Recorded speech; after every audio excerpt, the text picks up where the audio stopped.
Olá, meu nome é Igor Monteiro, sou professor da Universidade de Pernambuco e apresentarei para vocês aqui um método de gerenciamento de atividades Get Things Done que praticamente mudou a minha vida para melhor. Posso dizer isso com certeza porque ao longo da minha carreira, foram aumentando tanto em quantidade quanto em termos de responsabilidade as coisas e atividades que eu tenho para fazer. Então, teve um momento da minha vida em que eu me vi super atarefado, cheio de coisa para fazer e não conseguia fazer as coisas com qualidade. E aí, quando a gente olha para empreendedores de sucesso, a gente para pensar, como é que aquelas pessoas em 24 horas conseguem fazer muito mais coisas do que a gente, do que eu, particularmente. E aí chega à conclusão de que não é porque essas pessoas são mais inteligentes do que a gente, mas é porque elas são mais produtivas do que a gente. E ser mais produtivo é saber organizar o tempo, saber gerenciar as atividades da maneira correta. Então o GTD, o Get Things Done, é um método simples, vocês vão ver como ele é simples, porém bastante eficiente e eficaz no que ele se propõe a fazer, que é basicamente organizar sua vida para o que você se propõe ou se vai se propor a fazer.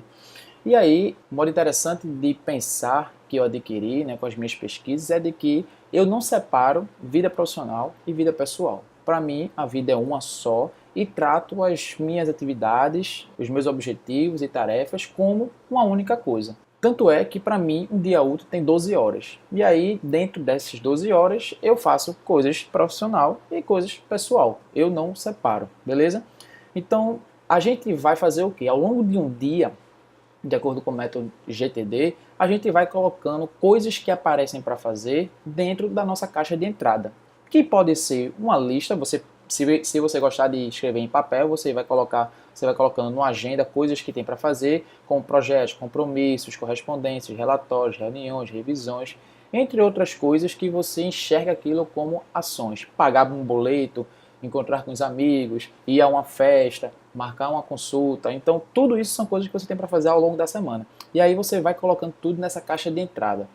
E aí é importante que você reserve 30 a 40 minutos por semana para revisar essas coisas que você vai colocando nessa caixa de entrada, para depois você refletir sobre o que é cada coisa dessa, que é o próximo passo. Então, a gente vai pegar no momento posterior cada ação, cada coisa dessa e transformar elas em ação.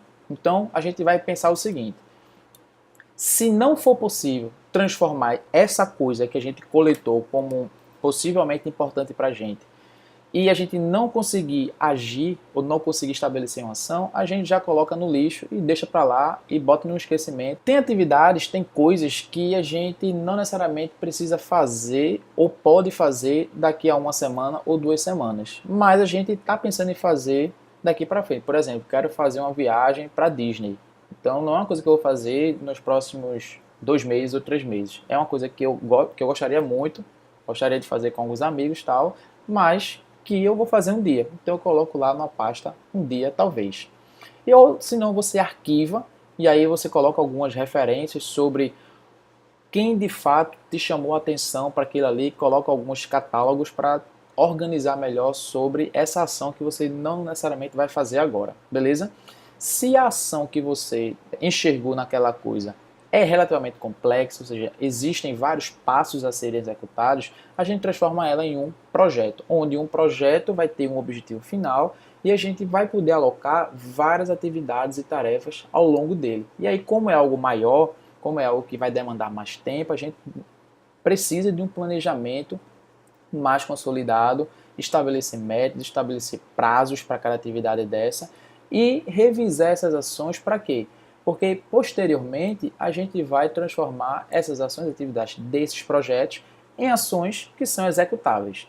E aí é o seguinte, a gente faz logo uma pergunta: essa ação dá para fazer em menos de 2 minutos? Se sim, faça agora. Então, aquele negócio, não deixe para fazer depois aquilo que dá para fazer em 2 minutos. Tem ações também que você pode delegar para outras pessoas, mas que você está interessado nos resultados daquelas ações, daquelas atividades. Então, delegue para alguma pessoa, coloque em lista de espera, só que o detalhe é não esperar até o fim da atividade para você perguntar para aquela pessoa se ela terminou ou não. Ao longo do período, você vá questionando ela se ela está fazendo, se ela está tendo alguma dificuldade, se ela já fez e assim por diante, para ir monitorando ao longo do tempo o quão perto do objetivo final aquela pessoa está para realizar, né? Então, delegue atividades que você não necessariamente precisa fazer, mas que está interessado no resultado dela. Se for para você fazer, a gente pode dividir em uma data e hora específica para aquela determinada atividade e, assim que possível fazer, está numa pasta de próximas ações. Então, assim, eu particularmente, quando começo a revisar todas as minhas atividades, eu já determino data e hora específica e o tempo estimado para cada atividade. Ou seja, é extremamente importante que a gente especifique e estime a quantidade de horas, de minutos, de dias para fazer cada atividade. No início, quando a gente não tem esse costume de estimar quantas horas a gente vai passar fazendo alguma atividade, a gente vai errar, que é normal, mas aí você vai aprendendo consigo mesmo, com seus próprios erros, a estimar melhor quanto tempo você vai levar para cada ação. Então, basicamente, esse aqui é o método GTD. E uma coisa bastante importante é justamente fazer a revisão semanal, para saber se você está conseguindo executar ou terminar as atividades e coisas que você se propôs a fazer. Então você pode também fazer através de post-its, utilizar alguns softwares que eu falarei mais para frente. E a ideia principal é você esvaziar a cabeça. Então, seguindo aqui, a gente vai colocando nessa caixa, né, nessa caixa de entrada, tudo à nossa volta. Ah, tem uma atividade da disciplina tal, tem uma consulta com o dermatologista, tem uma reunião com a equipe, tem a prova de programação, tem fazer a apresentação do PIBID, tem Gabriel Diniz em Lajeito, tem assistir o jogo do esporte com amigos. Ou seja, você vai coletando tudo à sua volta na sua caixa de entrada.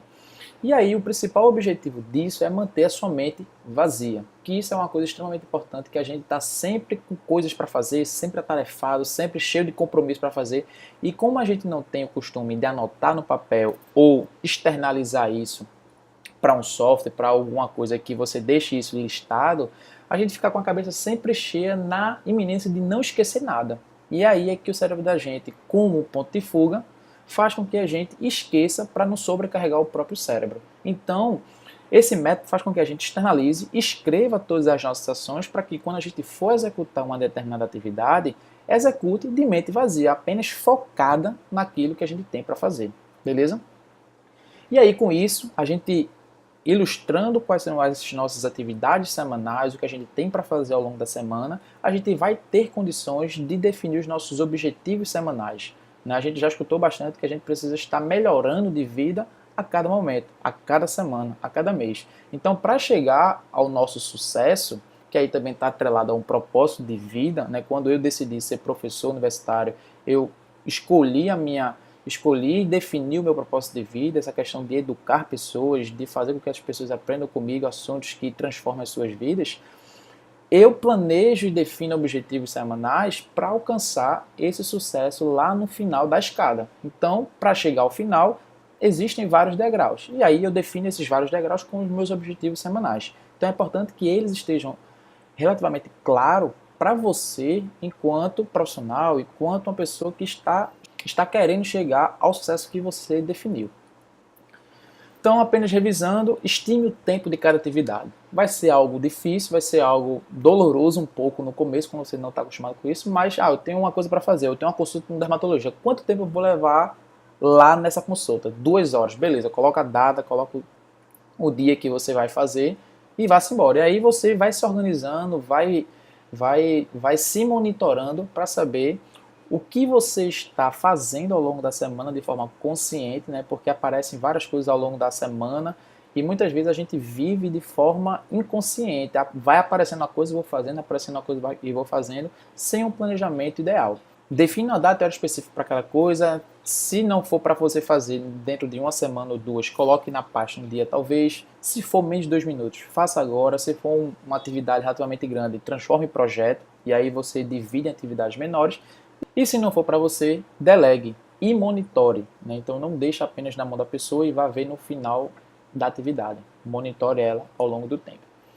E aí uma coisa bastante importante nesse método é justamente a revisão das ações semanais. Então, reserve de 30 a 40 minutos por semana para revisar se tudo aquilo que você coletou de coisas você fez ou está fazendo e o que falta fazer. E aí, se você não fez, replaneje, coloque uma nova data, um novo tempo, uma nova circunstância para você elaborar aquilo ali de forma consciente. E aí, para ilustrar, né, tudo isso que eu estou falando, e aí assim, eu não só falo, mas eu faço também, eu aplico esse método em minha vida. Esses aqui são os meus hábitos atuais por semana. Como eu falei, eu demando 12 horas útil para mim por dia. Então eu trabalho e faço as coisas que eu gosto de 8 da manhã até as 10 da noite. Depois eu durmo, né? Mas aí, durante essas 12 horas, eu tenho 2 disciplinas na UPE, eu demando 8 horas por semana, tenho 2 orientantes na pós, 1 hora por semana, tenho 2 projetos de inovação tecnológica, um com 6, outro com 2 horas por semana. Estou no doutorado, tem 15 horas que eu estou demandando para isso. Estou escrevendo um artigo agora para enviar, né, em novembro, estou demandando 2 horas para escrevê-lo. Tenho também a coordenação do PIBID, que é o Programa de Bolsas de Iniciação à Docência, demando 8 horas, tem 17 alunos orientandos, 5 supervisores e assim por diante. Jogo futebol toda segunda, quarta e sábado. Como eu falei, eu misturo aqui coisas pessoais e profissionais. Eu não separo, coloco tudo aí na minha semana.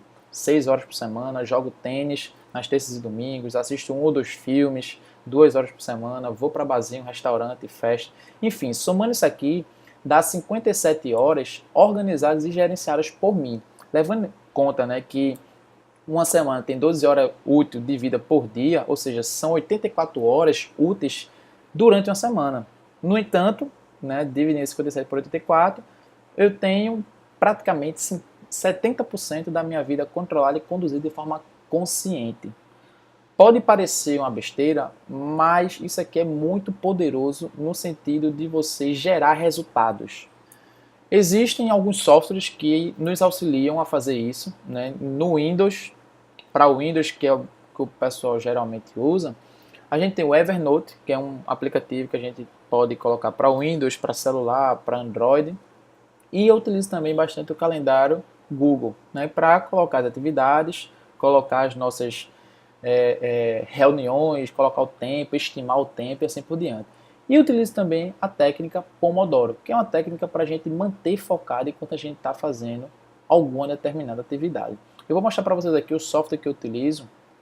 Como eu tenho o Mac instalado aqui, eu utilizo o OmniFocus, que é um software justamente integrado com o método GTD. Então aqui é a minha inbox, hoje praticamente eu escrevi essas atividades aqui. Ainda vou fazer um refinamento para saber quando é que eu vou fazer, quanto tempo eu vou levar para cada um deles. Aqui são os projetos em que eu estou envolvido. Então aqui tem um artigo, tem coisas para fazer amanhã, método e tal.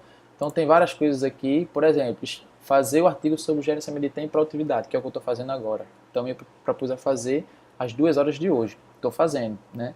Então aqui tem outro ambiente aqui que é o Forecast, que a gente verifica as nossas atividades de acordo com o meu calendário do Google, que eu integrei. Pode fazer isso também lá no Evernote. Tem um método de revisão, então aqui eu vou fazendo e no final eu marco se foi revisto ou não. E aqui são as minhas tarefas completadas desde que eu comecei a monitorar. Beleza? Então, isso aqui foi uma rápida apresentação. Esse Pomodoro, eu vou deixar para vocês aqui nos comentários e no artigo que está vinculado a esse vídeo, um link para explicar como é que a gente utiliza essa técnica Pomodoro. Mas basicamente é uma técnica que faz com que a gente, no momento que começarmos uma atividade, não perdemos o foco. Durante 25 minutos, 30 minutos em que a gente demandar uma atividade, não tirar nenhuma atenção dela. Aqui no meu computador eu tenho instalado um aplicativozinho em que a gente pode gerenciar isso. Então, quando eu clico aqui no Play, por exemplo, eu estava fazendo uma atividade aqui, quando eu clico aqui no Play, eu coloco o nome da minha atividade aqui. Quando eu clico aqui, começa a contabilizar 50 minutos. A gente começa com 25 minutos, tá? Então, à medida do tempo que a gente vai se aperfeiçoando na própria técnica, a gente pode ir aumentando esse tempo. Então, eu estou em 50 minutos, então durante esses 50 minutos, eu não posso mais fazer nada além de ajustar o meu método do doutorado, que é o que eu estou trabalhando nesse momento. Beleza? Então, durante esse período aqui, quando terminar aqui, ele vai soar um alarme e vai pedir para eu fazer uma pausa. Então essa pausa eu tenho que sair do computador, tenho que fazer qualquer outra coisa, fazer um alongamento, fazer uma comida, ir no banheiro, enfim, fazer um telefonema, mas eu tenho que sair do ambiente em que eu estou justamente para gerar um pouco mais de criatividade, dar um relaxamento para o meu cérebro e assim por diante, beleza? Bom, então é isso. Voltando aqui, esse é o método GTD. Espero que vocês tenham se interessado um pouco mais sobre isso. Vou deixar aí alguns links, alguns materiais para que vocês se aprofundem um pouco mais sobre isso. E qualquer coisa depois mandem para meu e-mail, vou deixar também nos comentários, informando se realmente mudou a sua vida, se transformou em algo positivo, a forma de você gerenciar as suas atividades. Beleza? Então um abraço, até mais e uma vida com mais foco.